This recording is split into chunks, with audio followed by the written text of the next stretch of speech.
মুখের চওড়া হাসি দেখে বুঝতেই পারছো টিচার্স ডেতে আমি অনেক গিফট পেয়েছি। আর চলো তার আগে আমি এদিকে পনিরটা ভাইয়ের জন্য রান্না করি, ও রুটি খাবে। আর তোমাদের সঙ্গে একটা গল্প শেয়ার করি। জানো তো, আমি যখন ক্লাস 1 থেকে 10 পর্যন্ত পড়েছি গ্রামের স্কুলে, তখন কোনো বছরই আমরা টিচার্স ডে সেলিব্রেট করতাম না। কবে যে টিচার্স ডে হয়েছে তো আমরা বুঝতেই পারতাম না। কিন্তু ক্লাস 10-এর পর যখন মেমারি আসলাম আর ফার্স্ট টিচার্স ডে আমার কেটেছিল স্কুলে, তো আমি খুবই খুশি হয়েছিলাম যে টিচার্স ডে এভাবে সেলিব্রেট করা যায়। কিন্তু কেন যে হতো না সেলিব্রেট করা আমি জানি না। তো যাই হোক, ভাই একটা ট্রিমার কিনে এনেছে, মানে অর্ডার করেছিল, যেটা এসছে আজকে। তো সেটাই আমি একটু চেক করে দেখছিলাম। আমার মধ্যে একটা জিনিস খুবই কাজ করে, আমি তো টিউশন পড়াই আর আমি কোনো সরকারি স্কুলে চাকরিও করি না, কোনো সরকারি স্কুলের টিচার নই।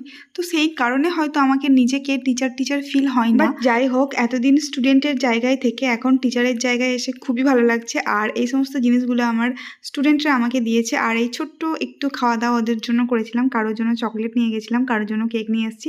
তো এভাবেই কাটলো টিচার।